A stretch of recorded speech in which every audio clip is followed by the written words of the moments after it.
dos Apóstolos, capítulo de número 20. Nós temos um tema essa noite que é Saia da Janela. Você pode repetir? Saia da Janela. Livro Atos dos Apóstolos, capítulo de número 20, verso 7. Vamos ler do 7 até o 12. Se por um acaso você não trouxe Bíblia, pode acompanhar com a gente aqui no telão. Quem achou, diga amém. Amém. Atos, capítulo de número 20,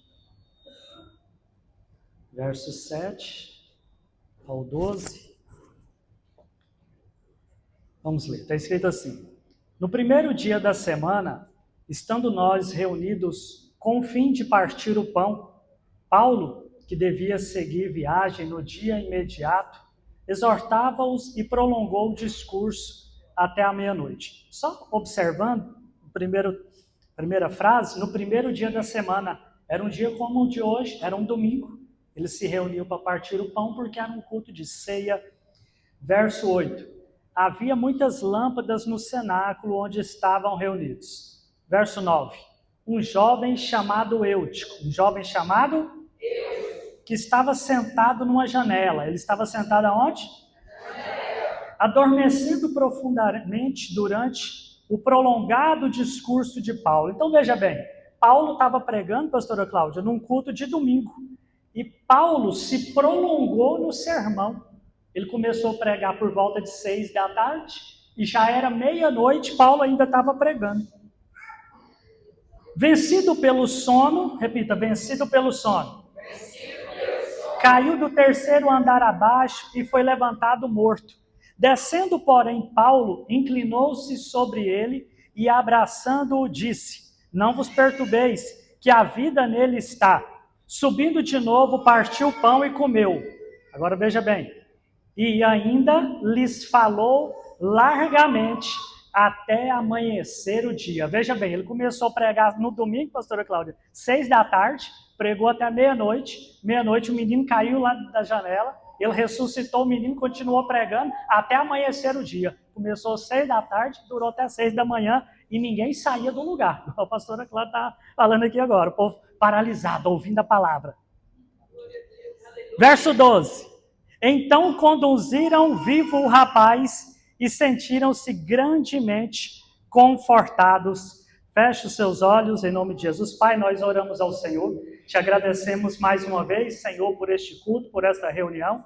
Por mais uma semana, Pai, que estamos finalizando e por mais uma semana que também estamos iniciando.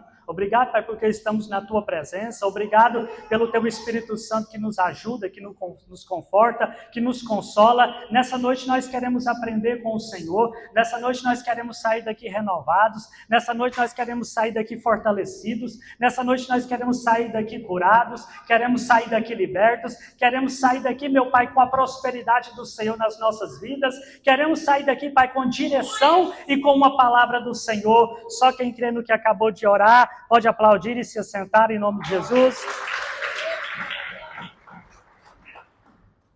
Meus amados irmãos, quando a gente lê o livro de Atos dos Apóstolos, eu não sei vocês, mas eu sinto duas coisas. Eu, quando leio o livro dos Atos dos Apóstolos, eu sinto muita alegria e, ao mesmo tempo, eu também sinto muita tristeza. Muita alegria, porque o livro do Atos dos Apóstolos é onde a gente vê o início da igreja. É onde a gente vê o derramar do Espírito Santo. É onde a gente vê os homens e mulheres cheios do Espírito Santo, como eles andavam, como eles se comportavam. No livro dos Atos dos Apóstolos, a gente vê como que uma igreja, pastora Cláudia, uma igreja cheia do Espírito Santo se move, como uma igreja cheia do Espírito Santo é. Quando a gente olha para a igreja de Atos dos Apóstolos, a gente costuma dizer que não deveria nem se chamar Atos dos Apóstolos, mas sim Atos do Espírito Santo, porque tudo o que eles faziam, está escrito que eles faziam na direção e no mover do Espírito Santo. Quando a gente vê Deus usando os homens e mulheres no livro dos Atos dos Apóstolos para curar, a gente vê as maravilhas que eram feitas através da vida dos apóstolos, através da vida dos diáconos, através da vida dos discípulos. Como eles com poder levantavam paralíticos, como eles com poder curavam cegos, como eles com poder curavam surdos, os mudos, como eles com poder, está escrito que a sombra de Paulo quando passava curava pessoas, está escrito que um lenço igual a esse aqui, que Paulo enxugava o seu suor, se levasse até o enfermo e colocasse nele, ele era curado, se colocasse no endemoniado, ele era liberto. A gente vê que quando eles liberavam uma palavra, coisas sobrenaturais aconteciam. Quando a gente olha para o livro de Atos, a gente vê, pastora Cláudia, a gente vê, meus irmãos, que os crentes cheios do Espírito Santo não tinham medo da perseguição. Os crentes cheios do Espírito Santo não tinham medo de ser torturados e mortos por causa da sua fé. Os crentes cheios do Espírito Santo não tinham medo de macumba, não tinham medo de feitiço, não tinham medo de nada das coisas do mundo. Eles não tinham preocupação se eles estavam com o carro do ano, se eles estavam andando a pé. A alegria deles era estar na presença de Deus. A alegria deles era ser cheio do Espírito Santo de Deus. A alegria deles era estar juntos, cultuando, adorando e louvando o nome de Deus. Quando eu vejo isso, eu me alegro, mas ao mesmo tempo eu também me entristeço, e quem quer saber, pergunte por quê. Porque quando a gente olha para o livro dos Atos dos Apóstolos e olha para a realidade da vida da igreja hoje, parece que é outra realidade. Parece que o que está em Atos foi só história mesmo. Tanto é que, eu não sei se vocês sabem, mas existe uma parte da igreja, um grupo de irmãos nossos, evangélicos também, que são chamados de os cessacionistas, que de tanto eles não verem mais o mover do Espírito Santo no meio da igreja, eles começaram a falar assim, não, o mover do Espírito Santo foi só para aquela época, hoje Jesus não cura mais, hoje o Espírito Santo não se move mais, hoje não existe mais esse negócio de falar em línguas. A fé deles diminuiu tanto que eles falam assim, não, o mover do Espírito foi só para aquela época. Por isso, quando eu leio o livro dos Atos, meus irmãos, eu me alegro por ver o que Deus pode fazer, mas eu também me entristeço porque a gente não está vendo mais essas coisas acontecerem. Eu sempre, quando a gente está lá em casa reunido, eu, Felipe, pastora Cláudia, pastor Leonel, e a gente começa a conversar, aí pastora Cláudia e pastor Leonel começam a contar as histórias de quando eles eram mais novos, de como que era, não é, pastora Cláudia? A senhora conta como que eram os cultos, como que eram as vigílias, como que eram as reuniões de oração. A pastora Cláudia conta de um pastor que um dia Deus estava se movendo tanto na igreja que ele começou a flutuar, não foi isso, pastora Cláudia? Começou a flutuar no meio dos irmãos e andar flutuando no meio da igreja. A pastora Cláudia começa a contar de pessoas que se levantavam, ela estava contando que participou de cruzadas, que a Shirley Cavalhar estava cantando, aquele japonês Takayama estava pregando, e 10, 20 paralíticos levantavam da cadeira de roda. E aí eu sempre falo assim, será que um dia a gente vai ver essas coisas também? Porque parece que são coisas que só ficaram para a história. Parece que é sempre assim, ou Deus fez, ou um dia Deus vai fazer. A gente sempre ouve isso. Eu sempre falo para a pastora Cláudia, eu fico com raiva, porque a gente fala assim, não, vamos trazer tal pregador, porque Deus usa ele. Não é isso, Felipe? Eu falo assim, não, vou pedir para ele orar para mim, porque Deus usa. Aí fala assim, não, meu irmão, Deus já me usou para curar tantos paralíticos, mas fica calmo, um dia Deus vai fazer. Eu falo, nunca vem um aqui que faz. Sempre fala, Deus me usou para fazer, ou então Deus vai fazer lá na frente. E fica parecendo que Deus é assim, Deus é só do passado, ou Deus é do futuro. Mas a Bíblia diz que Jesus é o mesmo ontem, no passado, mas ele também é o mesmo hoje, no presente, e ele continuará sendo no futuro. É verdade que ele fez no passado, é verdade que ele vai continuar fazendo no futuro, mas a verdade também é que ele faz hoje, que ele continua fazendo no presente. Então eu me alegro por ver o poder de Deus, de tudo que Deus já fez no meio do povo dele, mas eu me entristeço porque parece que tudo isso só ficou na história. E aí eu sempre falo lá em casa, será que um dia eu vou ver, pastor Leonel, essas coisas que o senhor fala? E o pastor Leonel conta de quando ele fazia campanha de oração no monte, as coisas que ele via, de como que eram as profecias, das pessoas sendo batizadas com o Espírito Santo, os cegos começando a enxergar no meio do culto. Eu me lembro quando eu me converti no ano de 2009, o Davi, né, nosso irmão, ele me emprestava os DVDs, né, lá dos Gideões Missionários, naquela época de auge, de glória, não era isso, pastor Felipe? A gente sempre assistia Adeildo Costa pregando. Enquanto ele estava pregando, o Espírito Santo se movia no meio da igreja. Ele não precisava ficar mandando ninguém dar glória a Deus. Ele não precisava ficar mandando ninguém dar aleluia, porque o culto não era mecânico. O Espírito Santo se movia no meio da igreja de uma tal maneira que as pessoas já eram impulsionadas a glorificar, as pessoas já eram impulsionadas a adorar. Enquanto ele estava pregando, pessoas eram arrebatadas no Espírito Santo. Enquanto ele estava pregando, pessoas eram batizadas. Enquanto ele estava pregando, tinha gente correndo no meio da igreja, mas não é porque estava distraído, é porque tinha acabado de levantar na cadeira de roda. Eles começavam a ver pessoas levantando muleta, pessoas que chegaram empurrando uma cadeira,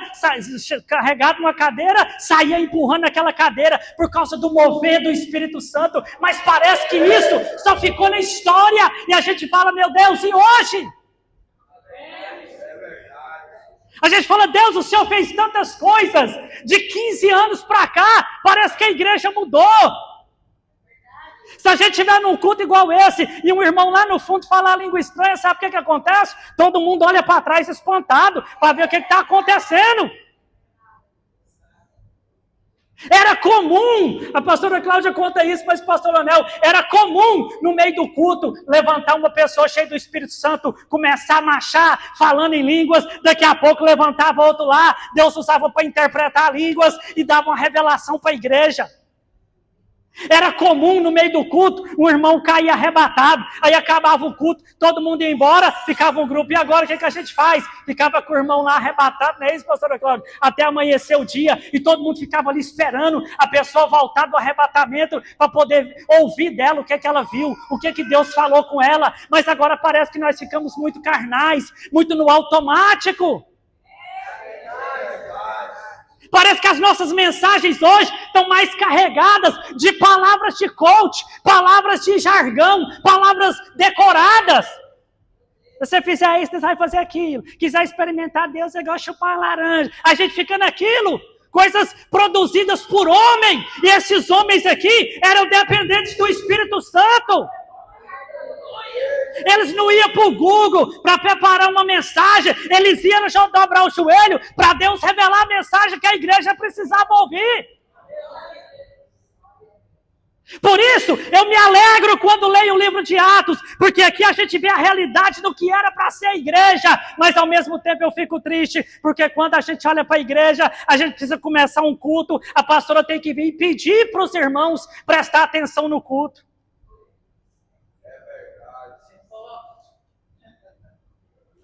Eu fico pensando assim, eu penso assim, se eu estiver errado, vocês podem me corrigir.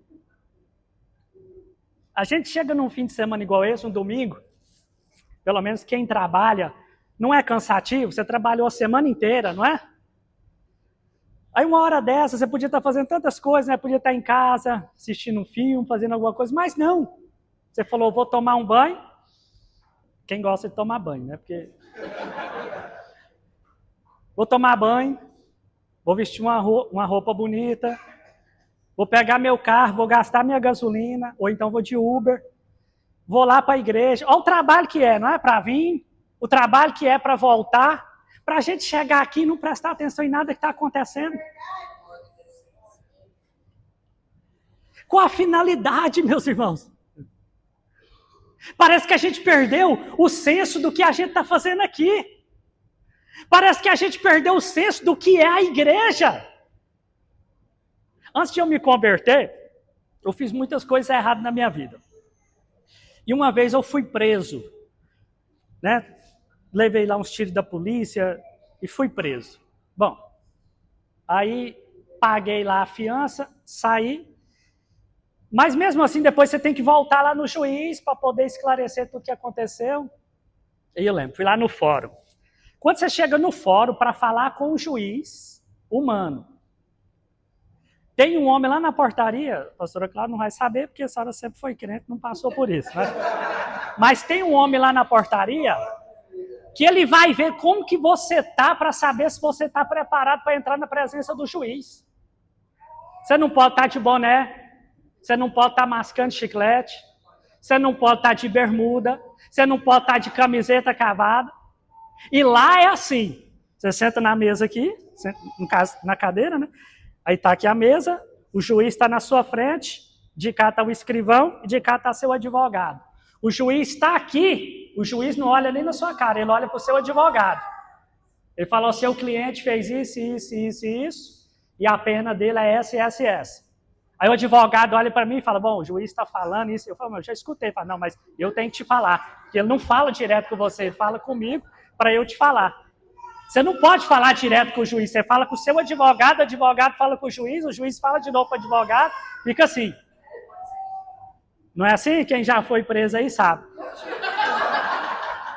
Você não pode. Aí ele, pois é, você quer cumprir essa pena ou você quer... Qual que são as opções? Você pode cumprir e tal, e falou tudo lá. Não, eu prefiro isso aqui, não quero ficar sem serviço comunitário. Não rolar demais. Eu tenho dinheiro, pode pôr aí que eu pago. Aí, juiz, ele está disposto a pagar tanto. E pronto. Bom, resumindo, isso para entrar na presença de uma autoridade humana. Agora imagina nós para entrar na presença da autoridade do céu. A Bíblia diz assim, guarda os teus pés quando entrares na casa do Senhor, teu Deus. Um dia Deus foi falar com Moisés, mas ele falou, Moisés, quero falar com você, só que tem uma coisa, antes de eu falar, tira a sandália dos seus pés, porque você está pisando em terra santa. Porque ele tinha acabado de sair do Egito, e as sandálias ficavam debaixo do vestido dele. Parecia que ninguém estava vendo, mas Deus estava vendo. Deus falou, essa sandália é do Egito, enquanto você não tirar, eu não falo com você. Do mesmo jeito, Josué capítulo 5, o anjo apareceu para falar com Josué. Josué falou, tu és um dos nossos ou dos nossos inimigos? Ele fala, eu venho agora como príncipe dos exércitos de Deus. Tira a sandália dos teus pés, porque você está pisando em terra santa. Quando nós vemos para a igreja, meus irmãos, nós temos que ter essa consciência. Nós não estamos indo para o parque, nós não estamos indo para a academia, nós não estamos indo para o shopping, nós estamos indo para a casa de Deus. Quando a gente entrar por essas portas, tem que guardar nossos pés, tem que guardar nossa boca, tem que estar consciente que nós estamos num lugar santo, num lugar sagrado, um lugar onde Deus está presente para falar conosco.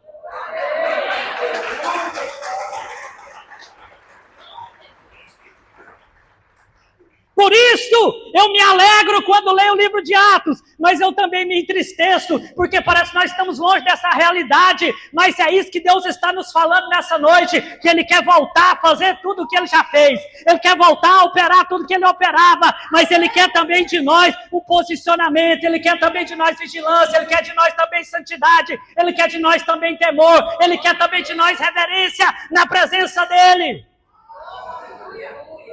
É assim que era o livro dos Atos dos Apóstolos. Agora o nosso tema é saia da janela. Rapidamente eu vou falar e a gente já encerra. A gente chega no capítulo 20 do livro de Atos. Todos os capítulos de Atos Deus opera. Todos os capítulos de Atos Deus opera. Acho que foi hoje ou ontem, a pastora Cláudia falava com a gente lá na mesa, lá em casa, que estava com algumas pessoas, e algumas pessoas perguntando algum testemunho para ela, e as irmãs crentes falavam, pastora, eu fico admirado como a senhora sempre está vivendo o sobrenatural. Meus irmãos, se a gente crê num Deus sobrenatural, o sobrenatural para nós não tinha que ser nada de anormal, tinha que ser o normal. Vocês percebem como que parece que nós estamos distantes do que Deus quer para nós? Se Deus fizer algo, meu Deus, foi tremendo. Foi sobrenatural, uma coisa que deveria ser normal para nós. A vida da igreja de Atos era assim. Milagres para eles era normal. Quando a gente olha Atos, capítulo de número 3, está escrito que Pedro e João subiram ao templo na hora da oração, era 9 da manhã. Está escrito que tinha um paralítico que já há muitos anos era colocado na porta do templo. Pedro e João olhou para ele e falou, nos dá uma esmola.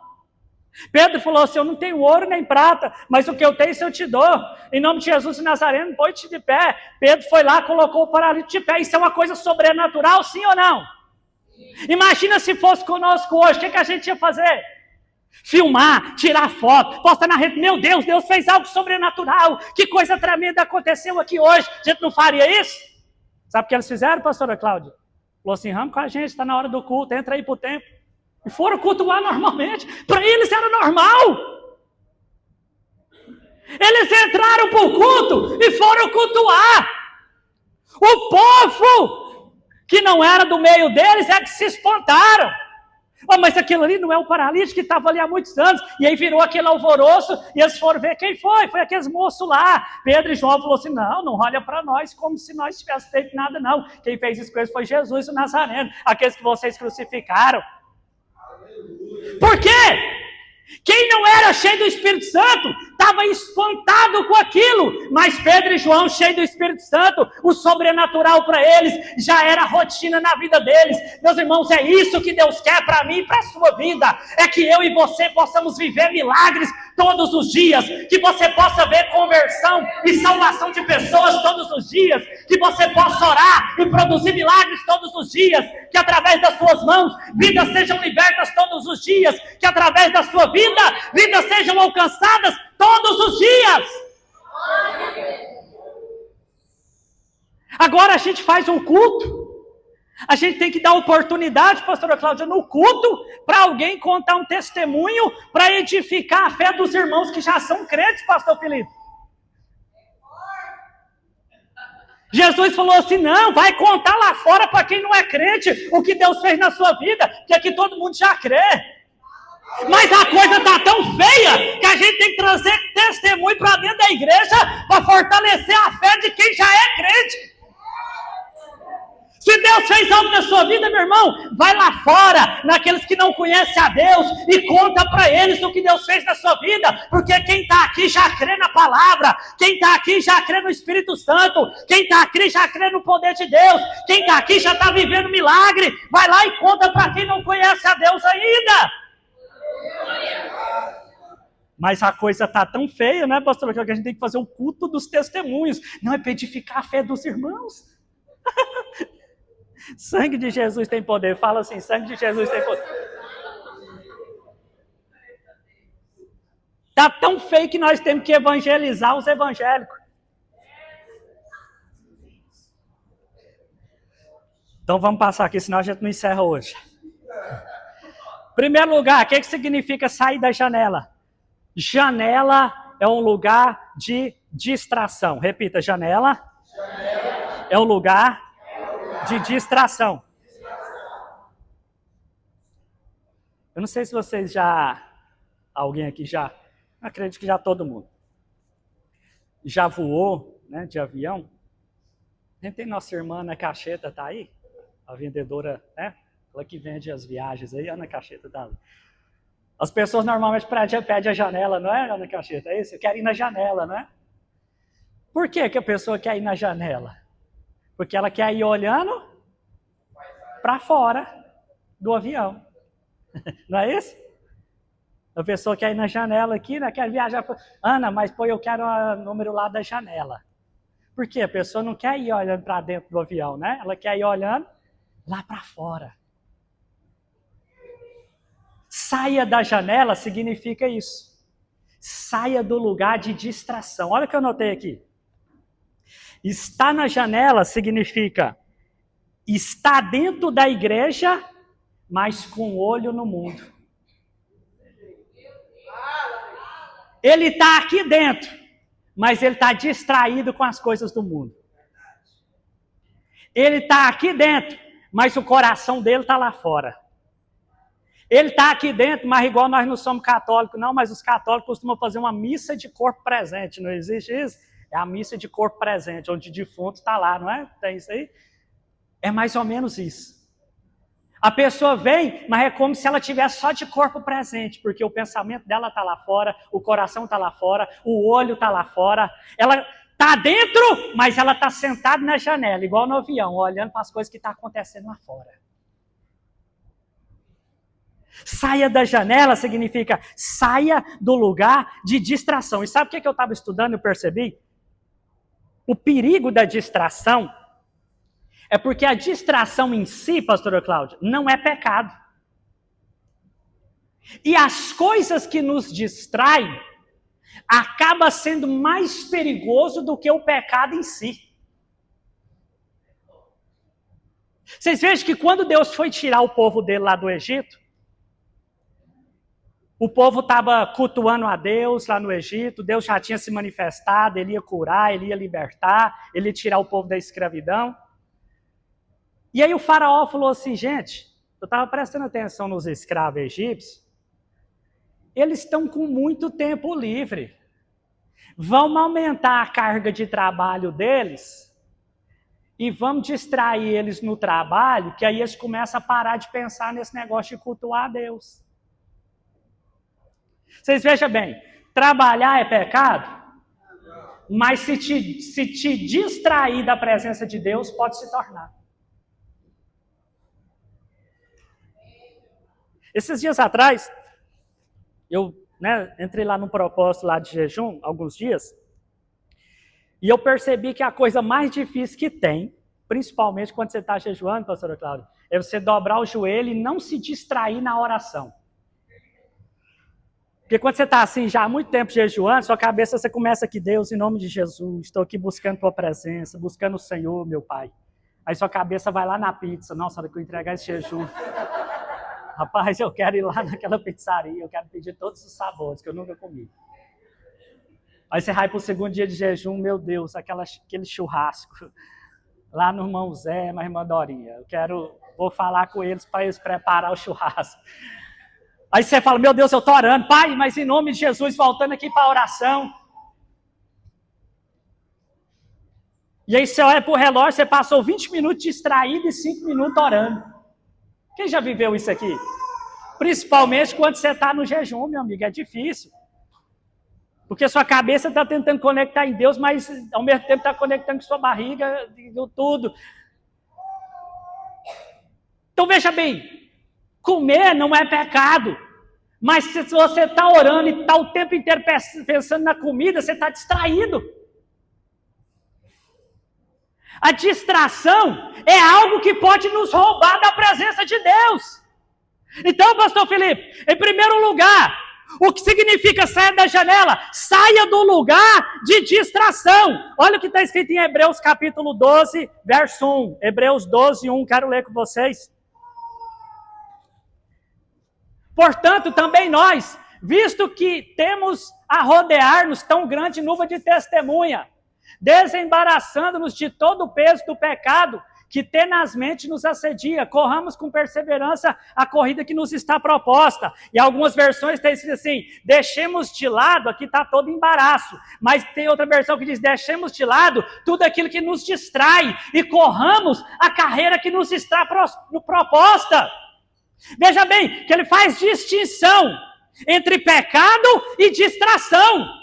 Ele está dizendo, deixe todo o pecado, mas deixe também tudo aquilo que está te distraindo. Porque existem coisas, meus irmãos, que não são pecado, mas se está distraindo eu e você, pode nos roubar da presença de Deus. Quando a gente lê a parábola do semeador, que Jesus contou em Marcos 4, e também no livro de Lucas, capítulo, se não me engano, 11, Jesus contou a parábola do semeador. Ele diz que semeou a semente em 4 tipos de terrenos. E ele fala que uma parte da semente caiu no meio dos espinhos. E quando ele vai explicar o que significa isso, ele diz a semente que caiu entre espinhos significa aquele que, quando ouve a semente, os cuidados deste mundo e as distrações desse mundo são como os espinhos que impedem a palavra de frutificar. A pessoa ouviu a palavra, só que ela está tão distraída, tão embaraçada com as coisas deste mundo. Ele está tão distraída com as coisas deste mundo, que aquela palavra que ele ouviu não encontra espaço para frutificar na vida dele.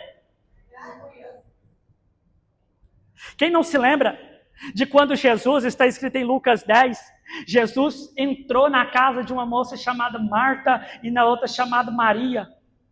E Jesus foi lá para a sala delas, e Jesus começou a pregar, Jesus começou a ensinar, a multidão veio, sentou aos pés de Jesus, e a Marta está lá trabalhando, a Marta está lá distraída, a Marta está lá atarefada. Imagine você, pastora Cláudia, se Jesus entrasse na sua casa, a senhora fala, peraí, Jesus está pregando, mas eu vou ali lavar as vasilhas, Jesus está pregando, mas eu vou ali limpar o quintal da sujeira dos cachorros, Jesus está pregando, mas eu vou ali fazer um café. Não, meu irmão, se Jesus entrar na casa, a única coisa que a gente deve fazer é sentar nos pés dele, é ouvir o que ele tem para dizer. Eu não quero me distrair com nada, eu quero ouvir o meu Senhor, eu quero aprender com ele.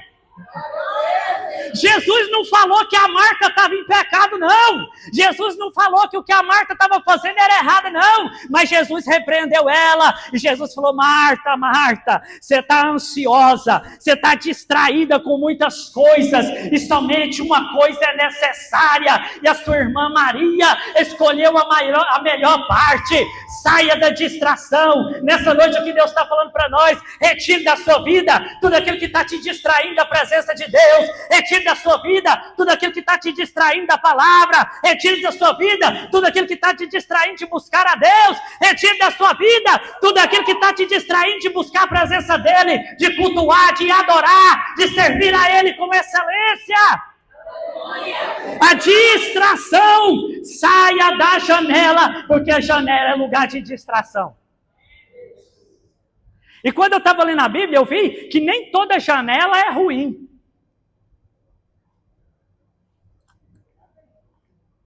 Por quê? Por exemplo, no livro de Daniel, diz que Daniel orava 3 vezes ao dia. E na casa de Daniel tinha uma janela voltada para Jerusalém. E ele, virado para a janela, que estava voltado para Jerusalém, orava 3 vezes ao dia. Então ele orava virado para a janela, mas aquela janela não era uma distração, porque para onde aquela janela estava apontada? E o que significa lá Jerusalém? Terra Santa, onde Deus se manifesta, onde Deus fala, onde estão os profetas. Sabe o que é interessante? Quando Deus mandou Noé construir a arca, na arca só tinha uma porta e só tinha uma janela. Quando ele falou assim, Noé, fecha a porta, Noé fechou, Deus lacrou por fora e só tinha uma janela. Quem sabe onde a janela era? Valendo... Vou apostar não, que da última vez eu perdi $100 aqui. Valendo uma oração da pastora Cláudia no fim do culto. Quem sabe onde era a janela na arca? Estão lendo a Bíblia, não? Está escrito assim lá no livro dos Salmos, e Deus se assentou sobre o dilúvio. Eles não sabem, não? Nunca assistiu nem o filme? A janela era em cima. Só tinha uma janela, e a janela estava apontando para onde? Para o céu. O interessante, esses dias eu estava ouvindo uma música desse que a gente chama Corinho de Fogo, né? Aí o Corinho de Fogo falava assim, pode falar mal e fazer panela. Fechou a porta, Deus abriu uma janela. Vocês já ouviram esse Corinho de Fogo? Não vale nem a pena ouvir. Porque na Bíblia não diz que Deus abre janela, a Bíblia diz que Deus abre porta. Porque janela não é uma coisa muito boa na Bíblia. Porque você lê João capítulo 10, Jesus disse assim, que o bom pastor, ele entra pela porta das ovelhas, mas o lobo e o salteador pula pela janela. Ladrão entra na sua casa pela porta ou pela janela? Pela janela, não. Ninguém tem nenhum ladrão aí que já foi ladrão, não. É porque a gente sabe das histórias, né? Meus irmãos, Deus não quer abrir janela para nós, Deus quer abrir porta. É por isso que o nome do nosso tema aqui é Saia da Janela, porque quando seu filho chega em casa, você abre a porta para ele entrar ou fala, pula pela janela? Ou quando a gente esquece a chave, não é? Tem que pular pula pela janela. Jesus falou assim, eu sou a porta das ovelhas. Ele não falou, sou a janela? Mas Daniel, mas a arca, sim, se a janela estiver apontada para o céu, para as coisas dos altos, sim. Só que o problema é saia da janela que te faz olhar para as coisas do mundo. Saia da janela que te faz distrair das coisas desse mundo. Saia da janela que vai te fazer olhar para fora, olhar para as coisas do mundo. Deus quer que nós olhemos para as coisas de dentro, para as coisas de dentro do reino, para as coisas de dentro da presença dEle, para as coisas de dentro da comunhão, para as coisas que levam para a presença dEle, para as coisas que nos aproximam dEle. A distração é o que tem nos impedido de desfrutar muitas coisas que Deus tem para nós. Deixa eu acelerar por causa do tempo. Em segundo lugar, o que significa sair da janela? Janela significa sono espiritual. Olha o verso 9 que nós lemos. Atos 20, nós lemos do 7 ao 12. Olha o que está escrito no verso 9. Já estou quase encerrando. Um jovem chamado Eutico, que estava sentado numa janela, adormecendo profundamente, durante o prolongado discurso de Paulo, vencido pelo sono, caiu do terceiro andar e morreu. Caiu em profundo sono e morreu. Eu não sei se vocês já estudaram sobre esse assunto, sono espiritual. A Bíblia fala muito deles. Eu vou ler 2 textos rapidinho com vocês aqui. Salmos 13, 3. Salmos 13, 3. Que a Bíblia trata sono como morte. Lembra quando Deus foi fazer a mulher? Deus chegou em Adão e fez cair em Adão profundo? Pois é, ele matou Adão. Olha para mim e responde, Senhor, meu Deus. Renova o brilho da vida nos meus olhos. Caso contrário, me entregarei ao sono da... Ele está falando, Deus, se o sono não se manifestar na minha vida, sabe o que vai acontecer? Eu vou cair no profundo sono da morte. Olha Efésios 5,14. Esse assunto aqui é longo, eu vou falar rapidinho aqui.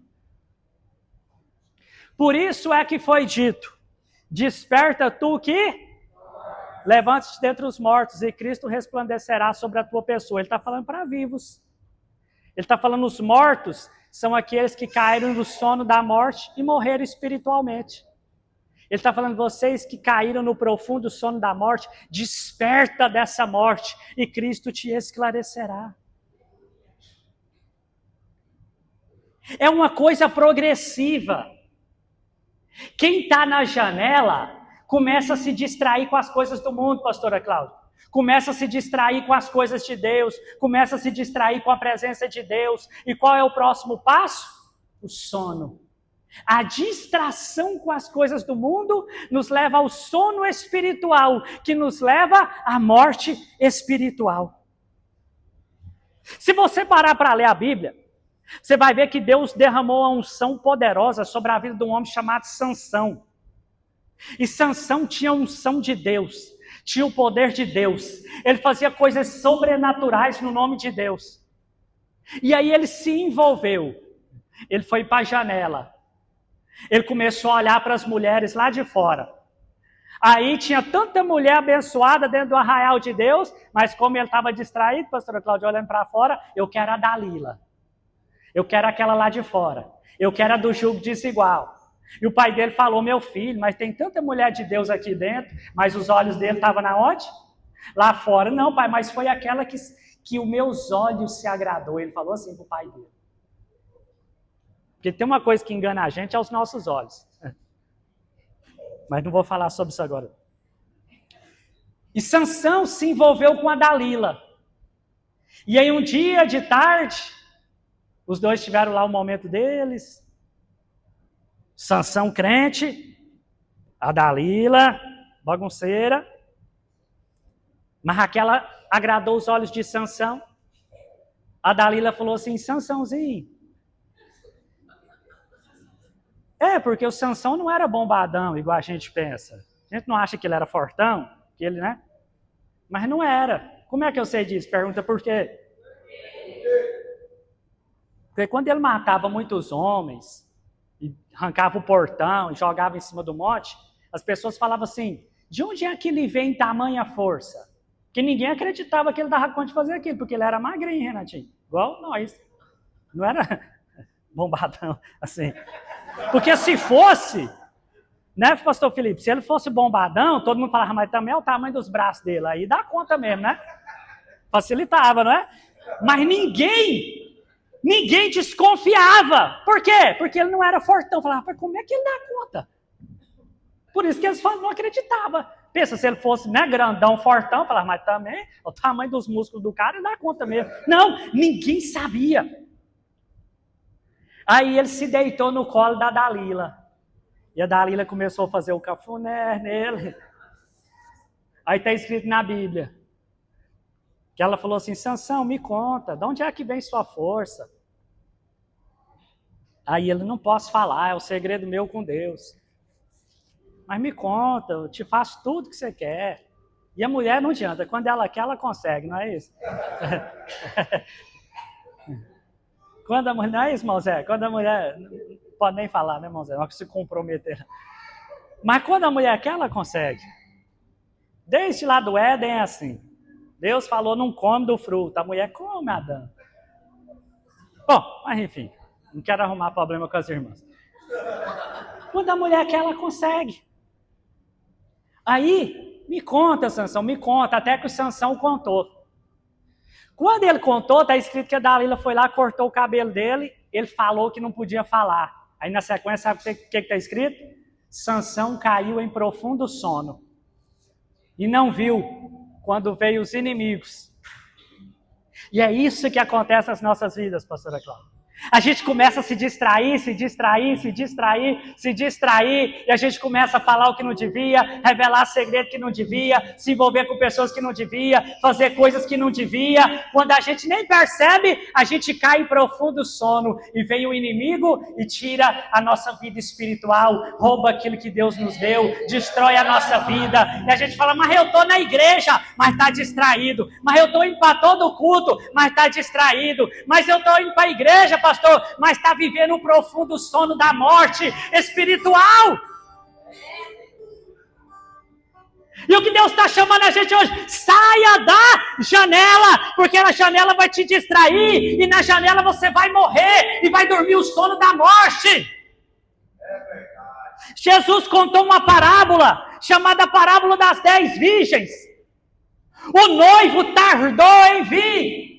As 10 virgens, ela não tinha azeite na botija, ela tinha lamparina, as 10 eram virgens. Só que quando Jesus demorou, sabe o que está escrito? As 10 pegaram no sono. E alguém gritou, aí vem o noivo. E elas acordaram, e algumas falaram, meu Deus, eu não tenho azeite. E o noivo chegou, elas ficaram de fora. O problema do sono espiritual é que a gente perde a sensibilidade do que está acontecendo. O problema do sono espiritual é que o inimigo vem e a gente não percebe. O problema do sono espiritual é que a nossa casa está uma bagunça. O diabo está brincando com a nossa família. O diabo está brincando com os nossos filhos. E a gente está distraído com coisa do mundo. E a gente está dormindo no sono da morte. E a gente não percebe. E quando a gente vê, já está tudo bagunçado. A nossa fé está acabando. A nossa família está sendo destruída. Os nossos negócios estão falindo e a gente está dormindo espiritualmente e o inimigo brincando com a nossa cara. Olha os sintomas do sono da morte, eu anotei aqui para você perceber se você está... Já tem gente se identificando, mas isso é bom, é porque Deus está falando com você. Deus está usando o pregador para falar com você. Cuidado, você já está cochilando, você está um passo de cair no sono da morte. Terceiro lugar, como é que eu sei, Padre, que se eu estou caindo no sono da morte? A sua adoração se tornou mecânica. E eu vejo aqui os nossos irmãos que ministram o louvor, eu vejo a dificuldade deles. Porque a gente tem ali, a gente colocou o telão para colocar a letra, que os irmãos, pastor, eu não canto porque eu não sei a letra, pronto, a gente colocou, tá ali a letra, mas a pessoa não canta. Aí os irmãos, vai, só a igreja, aí fica aquele silêncio. O Salmo de número 100 diz, entrai pelas portas do Senhor com júbilos de cantos, com louvores, adoração nos seus lábios. A gente tem que entrar na igreja já adorando a Deus, louvando a Deus. Senhor, hoje eu vim aqui para te adorar. Hoje eu vim aqui para te louvar. Hoje eu vim aqui para cantar louvores ao Senhor. A gente não vem aqui para assistir um culto. A gente vem aqui para cultuar. A gente não vê, por isso que na hora do louvor, não é isso, pastor Felipe? Apaga as luzes. Para quê? Para ninguém ficar olhando. Eu sei que os cantores aqui, os tocadores são bonitos, mas vocês não veem aqui para ver a beleza deles, o quanto eles são bons para tocar, o quanto eles são, nossa, ele canta tão... Não, eles estão aqui para conduzir. Não é isso, pastor Felipe, que a gente sempre fala nas reuniões aqui do grupo de louvor. Meus irmãos, nós não estamos aqui para aparecer, nós estamos aqui para conduzir a igreja em adoração. Nós estamos aqui para conduzir vocês, é para a igreja cantar. Deus quer ouvir a sua voz, Deus quer ouvir a sua adoração, Deus quer ouvir o seu louvor. Vai, Patrick, minha voz é feia, não interessa, vai com a feia mesmo. Vai, Patrick, minha voz é desafinada, ele está olhando é para o seu coração. Louva ele do jeito que você sabe, louva ele com aquilo que você tem, adora ele com a sua voz feia mesmo, porque o Espírito Santo transforma essa voz feia numa voz bonita até chegar na presença de Deus. Terceiro lugar, o que significa dormir no sono da morte? A adoração se tornou mecânica. As pessoas têm que falar, canta, igreja. O pregador tem que falar, adora, igreja. Aí o cara prefere mandar um pix pro cara que nunca viu ele na vida dele do que ofertar. Pode ter certeza, já está começando o sono da morte. Mas eu vou parar por aqui. Ele começa com insensibilidade com a dor do próximo. Ele começa a se tornar egoísta. Eu quero saber de mim. O irmão dele, ele não está nem aí. Ele se torna igual Caim. Deus fala, Caim não está seu irmão. Por um acaso eu sou guardador do meu irmão. Cada um se cuida de sua vida. Eu quero saber de mim. Sono da morte. Se tornou insensível pela dor do próximo. Se tornou insensível pela dor da igreja. Se tornou insensível para a fragilidade do próximo, para a dificuldade do irmão, para a escassez do irmão. Ele quer para ele, se eu tenho, tá bom, se eu estou prosperando, tá bom, se eu estou no meu carro, tá bom. Ele não tem coragem de dar uma oferta, ele não tem coragem de dar uma ajuda. Não, é eu, tá pronto e acabou. Vocês acreditam que um dia eu ouvi um pregador falando isso? Ele falou, irmãos, eu estou igual Davi. O Senhor é meu pastor, nada de faltará. O Senhor é meu pastor, se ele é seu eu não sei, eu quero saber de mim. Cara, deixa estar morto espiritual. Sintomas da morte do sono espiritual, falta de temor. Aqui eu tenho que encerrar porque já é 9h05, eu não falei nem a metade, mas outro dia eu termino. Sintomas, pastora, do sono da morte, da morte espiritual. Ele começa a perder o temor de Deus. Ele começa a brincar com as coisas santas. Ele começa a fazer piada com as coisas de Deus. Ele começa a debochar das coisas santas. Ele começa a debochar das coisas que estão acontecendo na obra de Deus. Eu não sei se vocês sabem, mas a Bíblia, ela distingue 3 coisas. Ela distingue o quê? A Bíblia fala do pecado, principalmente eu estou lendo o livro de Deuteronômio agora, estou encerrando. Ela fala de pecado, transgressões e iniquidade. Ela fala de pecado, transgressões e... Qual a diferença? Parece que é a mesma coisa, né? Mas não é. O pecado é aquele que acontece, sabe assim, sem você planejar. Quando você viu, você falou... Meu Deus, no trânsito a gente faz muito isso, né? Eu que andei de carro o dia inteiro, toda hora acontece alguma coisa, você dá seu dedo, vai para levantar, você lembra que é crente, né? Dá vontade de você, né? A pessoa te dá uma mal resposta, não é, moços? A resposta vem aqui na língua, você tem que calar. Às vezes escapole, não é? Aquela mentira. Sabe, quando você está para sair de casa, chega alguém, aí, rapaz, você tem que mentir, que a pessoa quer entrar e aí você não, né? Aí a gente mente. Acontece. Não era para acontecer, mas acontece. Isso é pecado. É errar o alvo. E o que é a transgressão? A transgressão já é quando eu planejo. É como se eu falasse assim, rapaz, na hora que acabar esse culto hoje, vou passar ali só suposição, tá? Vou passar ali no Disque Cerveja ali, vou comprar uma latinha, vou tomar uma hoje, que eu tô tão cansado. Tô planejando, não é? Vou passar, vou comprar uma cerveja, vou tomar uma cerveja antes de dormir. Eu tô planejando o pecado. Aí se torna, pastora Cláudia, transgressão. Que aí já é consciente. O pecado é aquele, quando você viu, saiu. Não era para acontecer. Tá? Quando você viu, nossa, meu Deus. Vou fazer uma comparação aqui bem baixa mesmo. É tipo dor de barriga. O pecado não deu tempo, aconteceu. A transgressão é quando não é dor de barriga. Você fala, não, eu consigo segurar. Lá em casa eu faço. É mais ou menos assim. Então a transgressão você planeja. É bem baixo mesmo, mas para vocês entenderem. Então o pecado não tá, escapuliu, aconteceu. A transgressão, eu planejo. Ah, cara, lá e vem fulano. Ah, mas se ele falar tal coisa para mim, eu já estou com a resposta prontinha. Eu vou falar isso e isso na cara dele. Aí é transgressão, mas que aí eu estou planejando. Tá? Se ele falar isso, eu já sei o que eu vou falar na cara dela. Quem já planejou isso? Só nós dois, mas... mas se fulano falar, eu já estou com a resposta prontinha. Vou dar um exemplo rapidinho para vocês aqui. Tinha um irmão que era aqui da nossa igreja, ele é advogado. E a mulher dele estava grávida. E aí um dia ele foi falar comigo, ele falou, Patrick, essa semana minha mulher ganha neném. E eu já estou com uma petição lá de não sei se fala petição, sei lá, alguma coisa lá de um processo prontinho. Por quê? Minha mulher vai ganhar neném, eu vou deixar a mãe dela ir lá visitar ela. A hora que a mãe dela sair, eu vou entrar. E aí a portaria não vai deixar eu entrar, porque é só uma visita por dia. Só que a maioria deles não sabe que o pai não conta. O pai pode, não é? O pai é livre.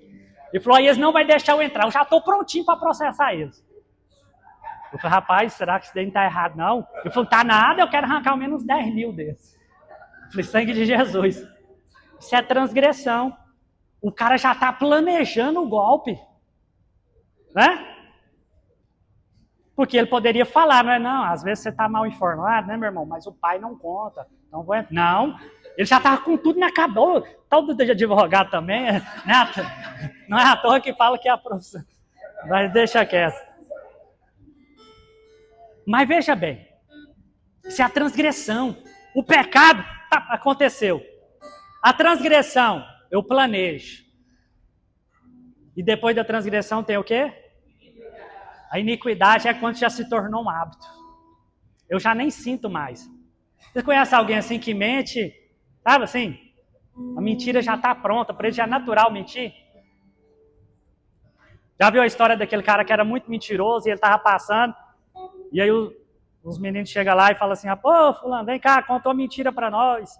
Não, tem que ir lá em casa, que minha mãe ligou falando que o meu passarinho voou com gaiola e tudo. O cara já era tão acostumado a mentir, ele já tinha uma mentira pronta para cada situação. Quem já está nesse estágio, meus irmãos, já está no sono espiritual da morte. Por que eu estou falando isso? Já quero te convidar a se colocar de pé, eu ia falar mais um tópico aqui, mas vai prolongar muito. Mas você vai analisar a sua vida agora.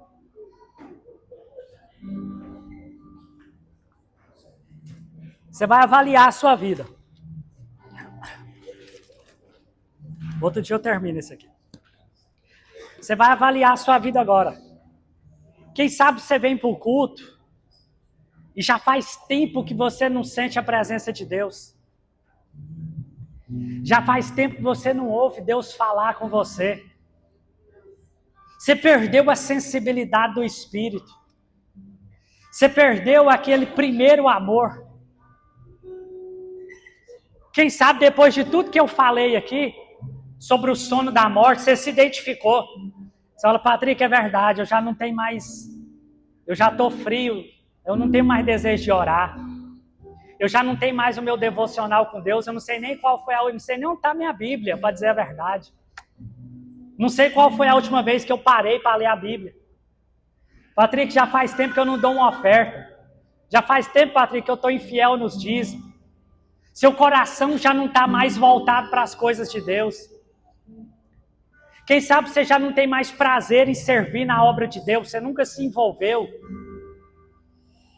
Quem sabe você está vindo para a igreja, como eu acabei de falar, de modo mecânico. Ah, hoje é domingo, né? Tem nada para fazer. Ah, então vou lá na igreja.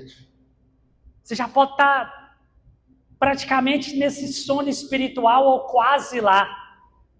Mas eu acredito que se Deus colocou essa palavra no meu coração hoje, é porque Ele quer te despertar desse sono. É isso que está escrito em Efésios 5,14. Desperta tu que dormes, porque Cristo quer te esclarecer. Cristo quer te iluminar. Um dia, o povo de Israel estava dividido. E Elias reuniu o povo e falou assim: decidam agora a quem é que vocês querem servir.